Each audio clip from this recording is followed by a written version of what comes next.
Hey, welcome back to Real Fishing and Shooting with Gunner. As you can see, things did work out this week, and I did get the 1022 for the build with the ATI stock. And trying to get a pen here I can use for a pointer. Bear with me for a second, or a pencil. Got it at Cabela's. All I needed was just a receiver. So I went in and I asked the guy, I said, what is the cheapest 1022 you have? And I got this one for, I had a $20 off coupon, but the actual price of the rifle was $239. So take 20 bucks off. That's what I got it. And then I ended up getting two of their 25 round, the new magazines. Just a couple things I want to say about this, and actually I'm glad I'm upgrading it. The other 1022 that I built, and I will get it and show it to you. I'll get it and show it to you here. This was from a 1022 that I bought clear back in 1995. The actual base of this rifle. Here it is. And I just built this one a couple years ago. Boyd's stock, Tactical Solutions barrel, the blue fluted. I also have the Tactical Solutions release matching. This one I actually did trigger work on. I have two brand new Timney Triggers coming for this one and for that one, and then also one for an AR project. I will be upgrading the scope on this. This is just a cheap Simmons scope. Serves a purpose, but this thing is an actual tack driver. Here's the stock. It's the right-handed Boyd's thumb hole stock. This thing is unbelievable. I've actually won quite a few 22 matches with this build, this blue one. It got to the point where some of the competitors call it the blue funk rifle. So I'm basically going to rebuild that rifle, but in the ATI AR stock kit that I showed in the other video. I gotta say a few things about this Ruger though, and I'm a little bit shocked, I guess I should say. On the other one, the quote blue funk rifle, the barrel band on it, of course it was a stainless steel gun with the factory laminated stock, but the barrel band on it was aluminum. Sorry, I'm getting messages even here at 20 after 10 or 20 after 12 in the morning. The sight band on the other one was stainless steel. This one, it's got a polymer / fiberglass band, same as the stock. This is just looks like just a stamped piece. I'm not real impressed with that. Of course, I never really liked the factory sights anyhow. I know the stock is feather light. There's no rubber on the recoil pad, though you don't have much recoil anyhow. But it's just I mean, it just kind of sounds cheap to me.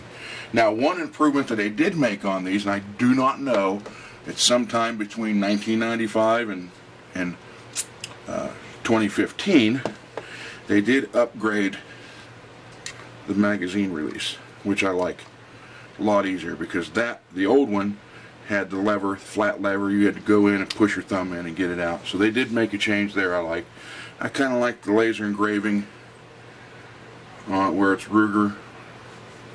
So, you know, I don't know, it just seemed like they went cost cutting. I don't want to say cheap, because Ruger, this obviously is one of the best 22 rifles out there, and almost all your major almost all your major competition 22 rifles are built from the Ruger 1022 receiver or an aftermarket receiver patterned after that. But it just feels cheaper than the other one. Now I know there's also the difference between stainless and your regular. It came with your owner's manual and all your stuff here.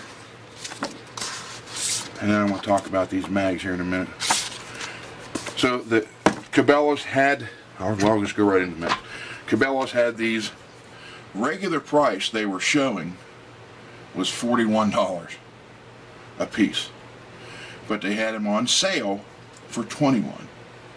So I grabbed one, and then after I remembered I had a $20 off coupon, I went and got another one, so I basically got the second one for $1. Here's what I don't like. I mean, both of them. They sound like they're broke right out of the packaging. They're not. It just, again, sounds like some of the quality, because some of the other aftermarket mags I have, I believe one of them is Eagle 30 rounder. It doesn't make a sound. Now granted, it doesn't have the steel feed lips on it, but the mag itself, you can shake it, throw it against the wall, and it doesn't rattle like that. That just sounds bad. Now the standard 10 round mag came with the gun. It's pretty much the same as the original, or the one that I got in 95. But in 95 I got 2 of them with the gun. This one you only get 1. Of course you have the top rail, the screw on the receiver, which we will not need. And it came with the lock, which is going to go in the junk drawer. It also came with this. Now I did not look through the directions or anything. This was in the box. If someone would leave a comment for me what this is supposed to do. I mean, it's stamped Ruger, and it's got a part number. I have no idea what it's for. I never got this with the one I bought in 95, the Blue Funk rifle. So anyhow, this is the base. Again, the only thing being used out of this will be the receiver and trigger for now, until the Timney Triggers show up, hopefully this week. I talked to my contact with them yesterday, and he was going to check into it yesterday for me to see why they're not here, or something happened or haven't been shipped yet. But so again, we will be going with the fluted red Tactical Solutions barrel. This is free floating. This receiver trigger for now, and then we will have, I'm just going to set this on top of everything. It's going to be rocking off, or noisy, but we will be using the ATI AR22 kit along with a set of bipods. Now the other day when I showed this, I didn't pull out everything. You have a simulated charging handle that really does anything. You have a full length, and I do like this. This is machined aluminum, full length Picatinny rail for the top. Again, you have the Scorpion grip handle. I don't know if I'll keep this one. I kind of like the Scorpion grip with the finger grooves in it. This one doesn't have it. It has the adjustable Scorpion recoil stock. That's also a metal, fully metal tube. The Scorpion recoil pad. And then up front, like I showed the other day, the 8-sided machined aluminum free floating rail and cap. So all this will be coming up in another video here within a week. I'm looking forward to this. And again, over here we have the cheek rest and all that stuff. This will be a sleeper rifle, because I know when most of the people show up just for the friendly little dollar per target 22 long rifle matches at the indoor range, which is only 50 feet, a lot of people show up with like the Mossberg AR22, and I don't own one. I've never owned one, but I was told it was just their cheapest 22 in an AR kit looking. I do know they are not that accurate. I've seen guys shoot them, and I don't think anybody's ever won with one yet. So the preconceived notion is a AR style 22, unless you would buy an actual Smith & Wesson M&P 22 or something, you know, they actually designed a true AR built that way. Most of them are looking at these as not so high performing rifles. So as a little side bet, because I'm getting to the point now where people will not shoot against me with the Blue Funk rifle, so I did this more or less just to have some fun with some people. And I'm going to pull this out, and other than, again, the red barrel, which I may end up coating with a dark gray or black to further the sleeper mode, they're going to think that it's just one of those AR22 kits, or one of the other rifles that there's nothing to worry about. So anyhow, I wanted to give you an update on this and show you that the rifle is here. Just got it today. Please, somebody, let me know what this is. I did not look through any of the paperwork yet, so it may tell me what it is in there. I'm not sure. Just wanted to give you an update what's going on. The next video coming out will be showing the actual build and put together, which includes obviously removing this barrel and the work you have to do to these. Very seldom do these tactical solution barrels just slip right in. Now you can see they're held in place the conventional 1022 way, but usually you have to sand this, get it down a little bit to get a nice tight fit. Some people, believe it or not, make a mistake. I'll go ahead and tell you this now, that if they have this issue, what they'll do is they'll just sand it, and they only sand like maybe 3/4 of it, just one side, not all the way around. Which in turn, if you think about it, when it goes in there, it's going to throw the way it shoots off a little bit.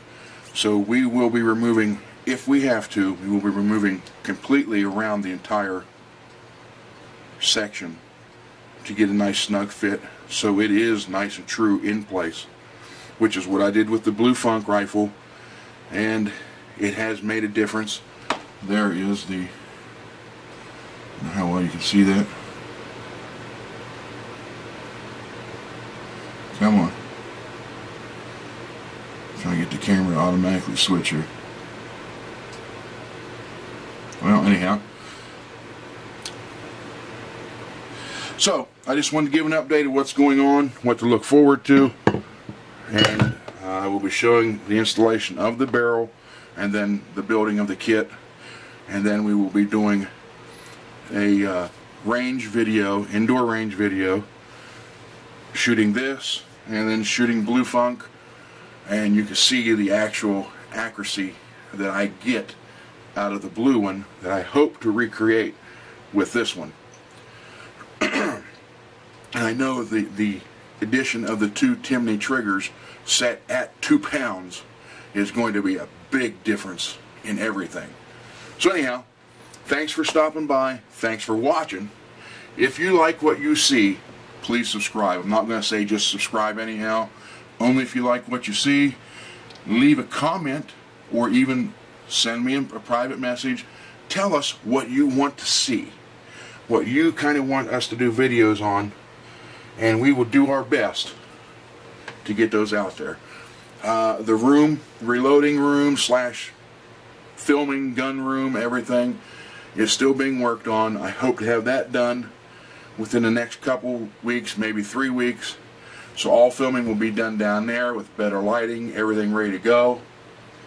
We're going to get into more reloading videos, actual reloading instead of just showing the equipment. We're going to do another frog lube video on how to properly frog lube your firearms. We're going to go into, man, there's a whole bunch of stuff. Added a couple new people to the channel, and you're going to be seeing some more people in here, more things going on. So we're just kind of trying to cover everything. And also, if you would happen to have watched the bug out vehicle, the truck vehicle video, let me give you a real 1-minute update on that. The truck sat at the body shop for almost a month, and they were absolutely swamped. So whatever the date is, and you have to forgive me, I don't know what date that video was posted, the very next day or a couple days after that video was posted, the truck went to the body shop. It sat there for a month. They called me and said, look, we are so swamped with insurance claims right now. You have two choices. You can leave the truck here throughout the entire winter, and we'll bring it in as we can and work on a little bit at a time, and then pull it back outside until we get it done. Just keep doing that, which could take who knows how long. Or with the snow and winters we have here, you can take it home now over the winter, be able to enjoy it and drive it in the bad weather and the snow, and then sometime in the spring bring it back, and then they'll have it for, they said, 2 to 3 weeks to get it done. And they'll do it all at one time right there. So all body parts are in. They are all factory Dodge replacement. They're not aftermarket. The wrap is being designed. I am in contact with some tire and wheel companies about donating rims and tires, and hoping to get that done ASAP, because their logo obviously would be included on the wrap. And then we have a series of the radios and scanner and all that stuff that will be going mounted inside the truck. There's just a bunch of stuff coming up on the truck, but I don't want people to think it just didn't happen. Body shop was swamped, and I figured it really would be better to have it for the winter instead of having it sit up there and letting them spend 5-6 months on it. They said spring. I emailed them the other day, and they informed me that all the parts are there, including new bumpers. Front bumper was fine, rear bumper was rusted. It's just a question of March or April. I'm hoping between one of the two, and it's not waiting till May, but it will happen. And again, all the parts are there, and once it goes into the shop and they actually physically start working on it, I'll be doing some videos of it. I'll be advertising for the body shop, and when they start to wrap, I hope to have a video of the wrap installation, not installation, sorry. And of course it'll have to be condensed, because I have no idea how long it would take to wrap the whole truck, but I want to do like a 20-minute video on that. So anyhow, that's what's coming up, and we got a lot of stuff cooking. So please, like I said, if you like it, subscribe, leave a comment, thumbs up if you really like it, and let me know what you want to see in future videos. With that, I will talk to you later. I hope everybody has a great week.